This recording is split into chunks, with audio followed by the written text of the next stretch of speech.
Corona vaccine पर लोगों के मन में कई सवाल हैं, लेकिन सबसे पहले इस वक्त की बड़ी खबर ये कि कोरोना वैक्सीन की जिसका आपको इंतजार है, दरअसल उसको लेकर एक सर्वदलीय बैठक चल रही है। 2 घंटे से बैठक जारी है। पीएम मोदी की अध्यक्षता में वैक्सीन पर भी बातचीत। इस बैठक में सबसे पहले हेल्थ सेक्रेटरी ने वैक्सीन को लेकर प्रेजेंटेशन दिया है, वैक्सीन के स्टेटस को लेकर प्रेजेंटेशन दिया है। वैक्सीन पर कुछ ही देर में पीएम मोदी भी संबोधित कर सकते हैं। तमाम दलों के जो नेता इस बैठक में शामिल हो रहे हैं। वर्चुअल ये बैठक हो रही है जिसकी अध्यक्षता पीएम मोदी कर रहे हैं। इस बैठक की शुरुआत हुई हेल्थ सेक्रेटरी के प्रेजेंटेशन के साथ, जिसमें उन्होंने वैक्सीन को लेकर उसके स्टेटस को लेकर प्रेजेंटेशन दिया।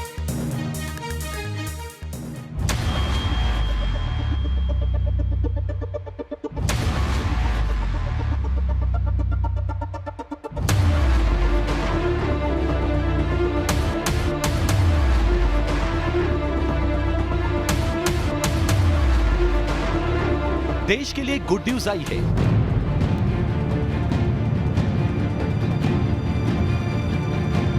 यह तय हो गया है कि न्यू ईयर का आगाज वैक्सीन के साथ होने वाला है। ऐसे में 130 करोड़ भारतीयों के मन में कोरोना वैक्सीन को लेकर कई सवाल घूम रहे हैं।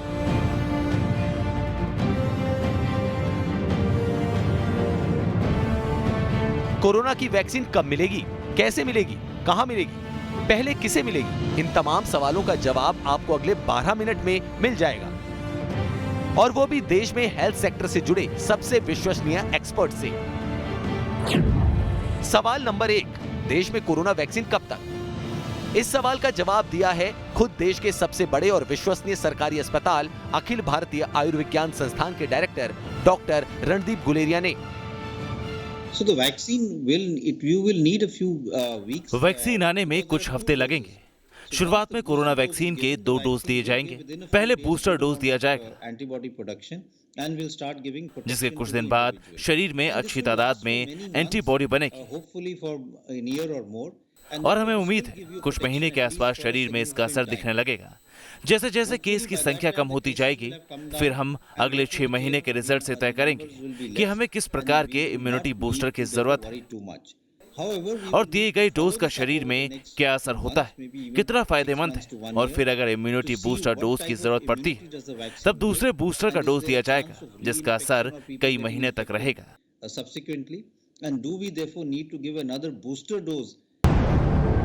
ये तो साफ हो गया है कि नए साल से पहले देश को कोरोना वैक्सीन मिल जाएगी, लेकिन सवाल है, क्या सबको कोरोना की वैक्सीन मिलेगी?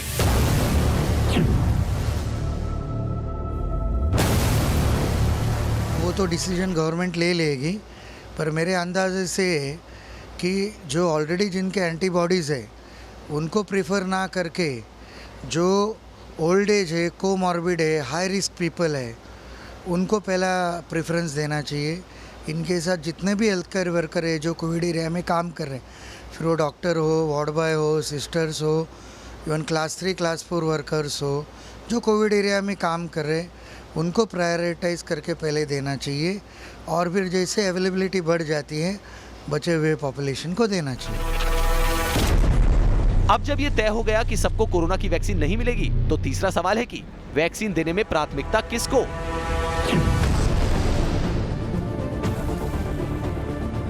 प्रायोरिटी जो होगी वो महानगरों और गांवों में नहीं होगी।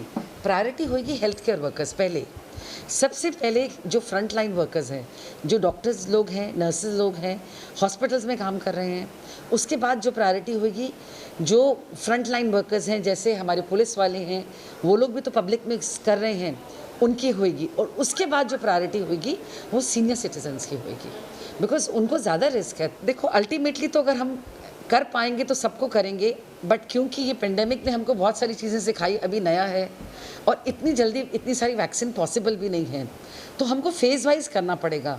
सब्सिक्वेंटली जैसे इन्फ्लुएंजा की वैक्सीन है, सबको मिलती है बाद में, पर एज ऑफ नाउ अवेलेबिलिटी के ऊपर डिसाइड करेंगे कि युवाओं को कितनी दें, बट कोई भी जो युवा हैं जिनको कोमॉर्बिडिटीज़ हैं उनको डेफिनेटली कंसिडर करें।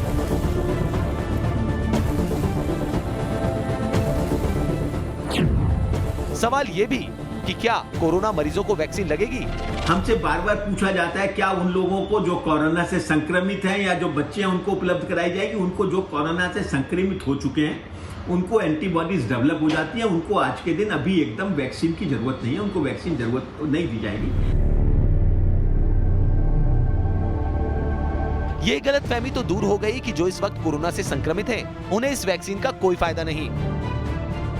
जब वो तंदुरुस्त हो जाएंगे उन्हें वैक्सीन दी जाएगी। ऐसे में अब सवाल ये भी है कि वैक्सीन का असर कितने दिन तक।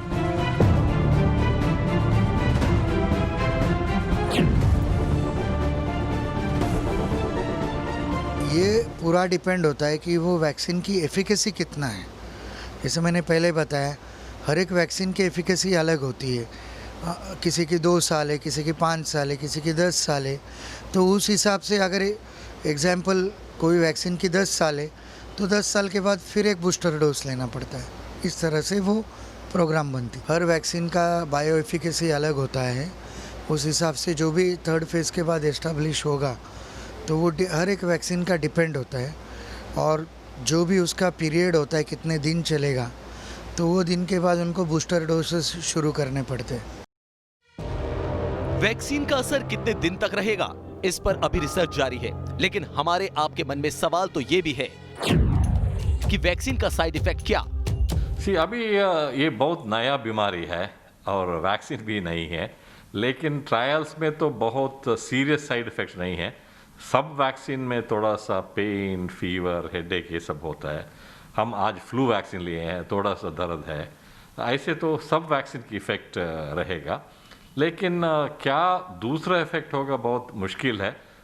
एक तो इफ़ेक्ट्स क्या लॉन्ग टर्म में इसको जानना मुश्किल है। दूसरा, हमें अभी तक पता नहीं है ये वैक्सीन की एफिकेसी कितना समय लगेगा। फॉर इंस्टेंस ये फ्लू वैक्सीन हर बरस में 1 बार देना पड़ता है और कुछ वैक्सीन को सिर्फ 1 बार देना पड़ता है।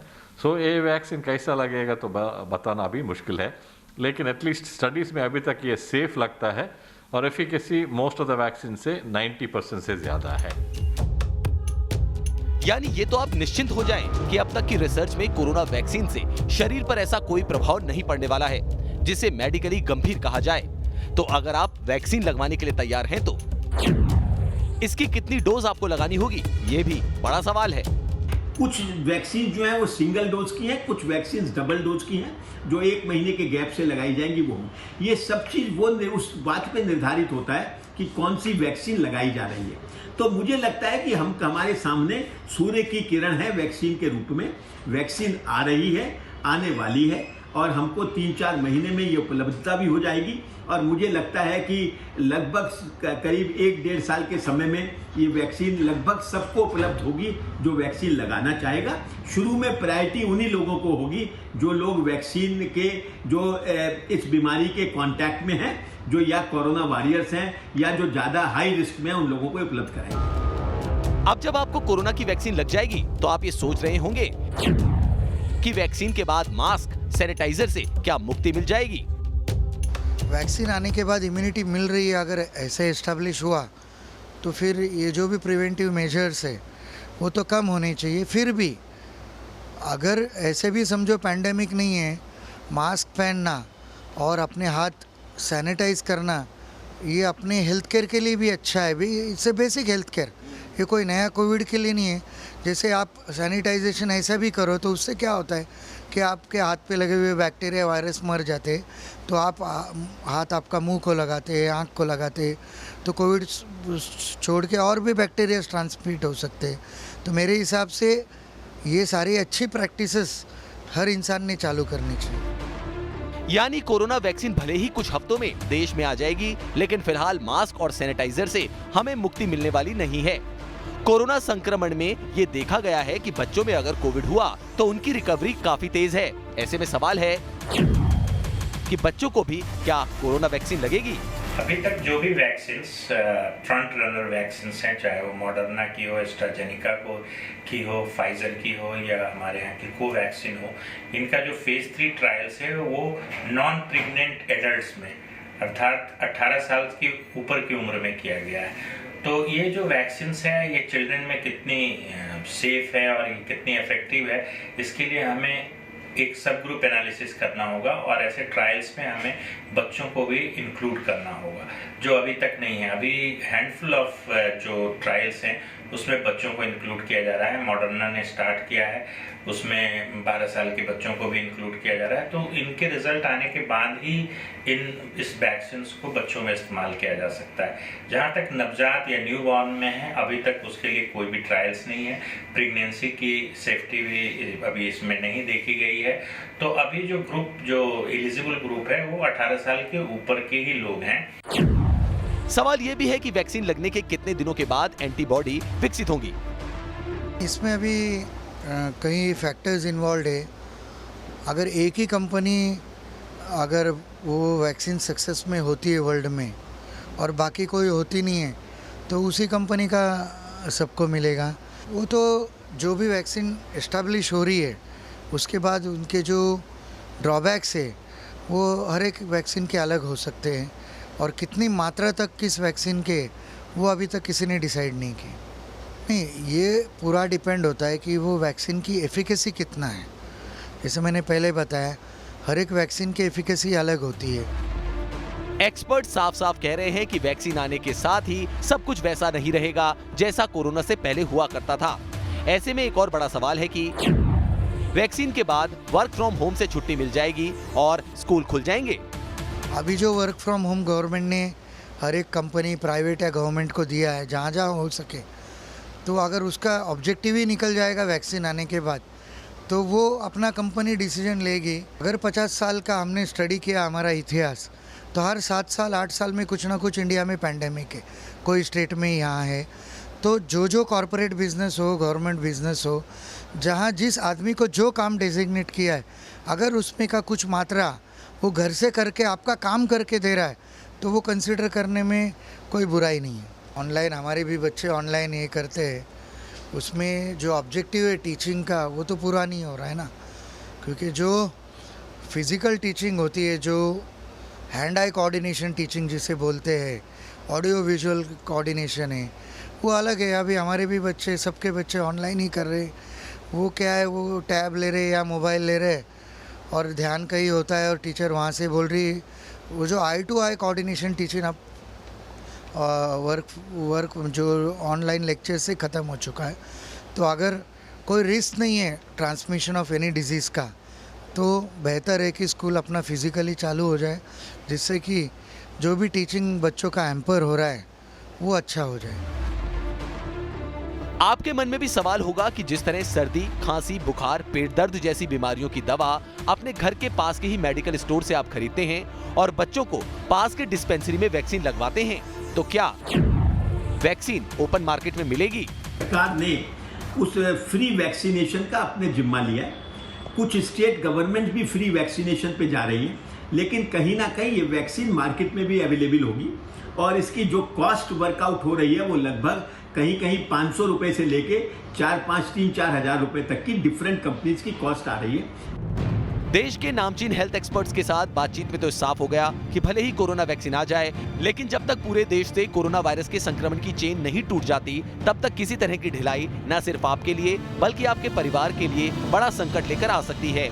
ऐसे में हमारी आपसे यही गुजारिश है कि जब तक सरकार मास्क और 2 गज की दूरी को लेकर कोई रियायत नहीं देती है, तब तक इसका पालन जारी रखें। कोरोना की वैक्सीन का इंतजार है। कोरोना की वैक्सीन अभी तक दुनिया के किसी भी इंसान को मिली नहीं है, लगी नहीं है, लेकिन वैक्सीन से पहले ही नकली वैक्सीन का अलर्ट जारी कर दिया गया है। इंटरपोल ने सभी देशों की जांच एजेंसियों को अलर्ट जारी कर वैक्सीन की ब्लैक मार्केटिंग और नकली वैक्सीन के बिकने की आशंका भी जताई है। जानिए कैसी हो सकती है नकली वैक्सीन और हो जाइए सावधान फेक वैक्सीन के गोरख धंधे से। वैक्सीन कब मिलेगी, कैसे मिलेगी, कहां से मिलेगी?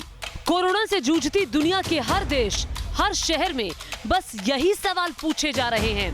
अभी इन सवालों का पुख्ता जवाब ढूंढा ही जा रहा था कि आ गया फेक वैक्सीन वाला अलर्ट। जी हां, वैक्सीन आने से पहले आप नकली वैक्सीन के शिकार हो सकते हैं।